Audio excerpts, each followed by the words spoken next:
Maybe I allowed myself to be disarmed by the fact that he came in at 3 in the afternoon. He knocked very softly for a man of his stature, hulking as he was at 6'4" with wide shoulders and big hairy knuckles. When I asked how I could help him, he reached into his coat pocket, withdrew an envelope, and held it out to me. Who wears a coat in August? I took the envelope and looked it over. Its face was stamped over several times with information for the St. Louis Correctional Facility. This was a letter from prison. Great. I didn't know anyone in prison. Then I noticed a post-it note paper-clipped to the back of the envelope. It read simply, "Please allow the courier to be present to witness the reading of this letter." I looked up at the man towering over me on the porch. Though he was large, he didn't appear threatening. If anything, his calm smile made me think that he might be rather friendly. I asked if he had any clue about the contents of the letter or why his presence was necessary for its reading, but the tall man merely shrugged and gestured toward the foyer. I nodded and invited him in. In the kitchen, we both sat at the table across from one another. I offered him some coffee, but he silently declined. Glancing up at him one last time, I peeled the flap back and pulled out a 10-page letter scrawn hastily on lined yellow paper. The letter began, "You don't know me. You will likely never meet me. I am on death row at the St. Louis Correctional Facility. I was locked up for the murder of my wife and 2 children.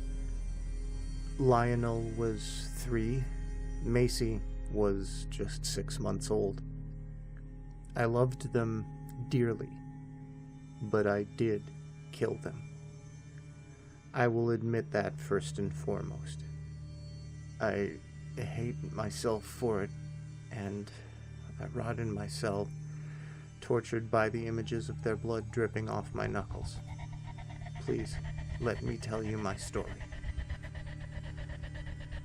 I looked back up at the tall man with disgust obvious on my face. His calm, soft grin didn't waver as he stared back at me.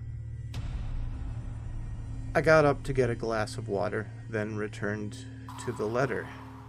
The author of this letter, whose name I found out was Fitz Willard, had been incarcerated 2 weeks ago and had begun work on this letter as soon as he had access to stationery. He never explained how he got my address or why he chose me to share his story with, but the story was brutal. Fitz Willard claimed to have been cursed. My first thought was that he perhaps suffered from schizophrenia, but he explained that he had been tested for it with negative results. He insisted that a demonic spirit was attached to him. This evil spirit taunted him, tortured his every waking moment. It whispered evil deeds in his ear as he lay in bed at night. It appeared in his reflection as he walked past the mirror. The demon was constantly suggesting cruelties and filling Fitz's brain with insecurities and phobias and sinister ideas. Fitz's day-to-day life had become riddled with a running commentary on the weakness of humans, the frailty of flesh, and the freedom of bloodletting. Work meetings became haunted by the demon's screeching. The spirit hissed terrible things about every face Fitz passed on the street. The worst, though, was the demon's thoughts on Fitz's family. He called his wife a whore. He called the children ungrateful bastards. The demon told Fitz that his family didn't appreciate him, that his wife was cheating on him, his children couldn't stand to be around him, that Fitz could never provide enough for them, that their house was a sty, that their clothes were rags, that everything Fitz had worked towards his whole life was a mediocre joke at best. For 10 pages, Fitz Willard recounted the madness that had crept into his psyche, the nightmares that woke him dozens of times a night. The demon made light bulbs flicker as Fitz walked under them. He made the bathtub run red like blood. Flies gathered on the mirrors, and the demon's suggestions became ever more and more furious. They became demands, threats even, until one day Fitz caved.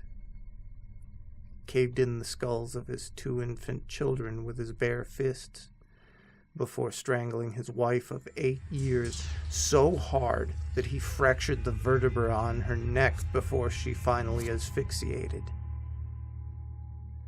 That's how he ended the first letter. The tall man stood and nodded to me in silence. Then I led him to the front door. Needless to say, I was shaken at the least. Why would someone decide to share such a terrible story with me? The second visit was similar. The tall man stood on my porch again at 3 p.m, and when I answered, he handed me the second letter. As off-put as I was by the first one, I found that as I sat watching television that night, I couldn't shake the story from my head. I took the second letter and led its deliverer to the kitchen once again. I found I wanted to hear more. What word does justice to the nature of that second letter? Dark, twisted, desperate. The yellow paper was rifled with drawings of forlorn figures huddled in corners and tiny bodies splayed out in pools of pencil gray. Smudges of graphite made all the little doodles appear to be in shadows. The second page of the letter was just one big drawing of a woman's face twisted up in suffering, her mouth hanging open, and her throat packed full of maggots. Spiders wrapped up in her hair, tears whipping down from her eyes.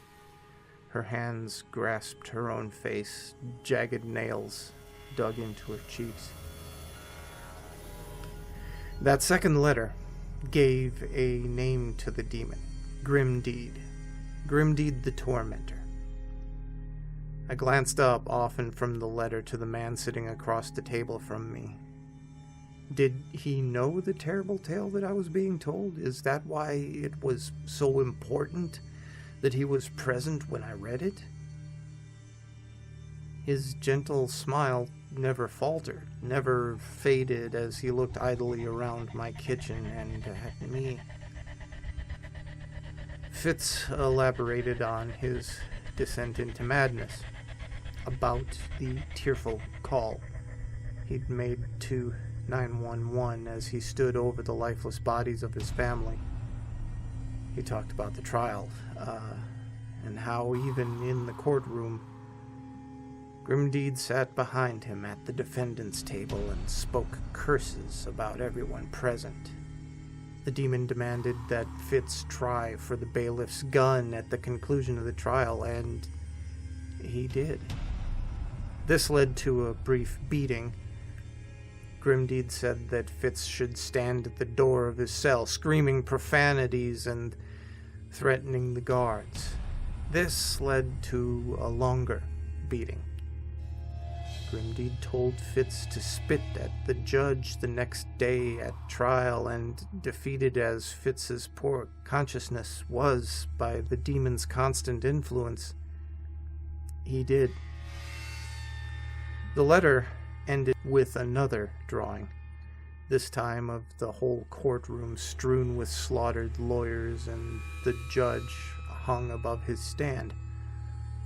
All of it was in the smeared gray of pencil lead, with grimy fingerprints pressed onto yellow paper.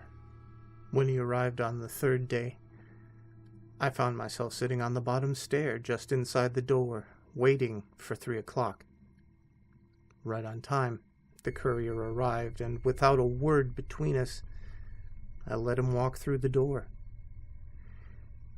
He set the third letter on the kitchen table and sat down. His smile was brighter today, wider than usual. I could tell by his demeanor that this must be the final letter. In his third letter, Fitz talked about his days in prison, how even in his incarceration, Grimdeed the Tormentor haunted him.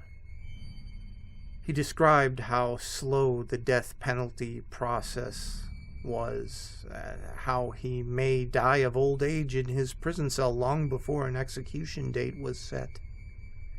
His penmanship became a barely legible scribble. His writing was frantic. He was a rat trapped in a cage, being prodded constantly by the cruel musings of Grimdeed the Tormentor. Fitz's sanity had long passed. He doodled himself, smearing something on the walls of his cell with his hands. I assumed it was feces. Fitz said he was thinking about ripping his ears off in hopes that he would deafen himself and escape Grimdeed's whispers. The yellow pages had stains on them from Fitz's tears. He actually apologized for that. Then, on the last page, there was a spark of hope. As if he had stopped and gathered himself, his handwriting once again becoming clear. The last lines read, "Grimdeed has grown bored with me. Being locked up like this, I can't do much evil worthy of him. He told me how to end my curse." Well, no, the curse never ends exactly. And this is why I'm writing to you. To pass the curse along to its next victim. But, since I still have a sliver of humanity left in me, I will at least let you know how it's done. You make someone else pick up Grimdeed's curse the same way I did, by inviting him into your home 3 times. My heart froze. I didn't dare to breathe as I looked up from Fitz's taunting signature at the end of the letter to find the tall man staring into my eyes. His eyes were an endless black, and that cruel grin was wider than ever. "Light the letter on fire," Grimdeed demanded. So yes, there are people that most ignore because of the power dynamic of their relationship or what they're doing for them. But they shouldn't. Stay scary, wildlings, and make the most of your nights.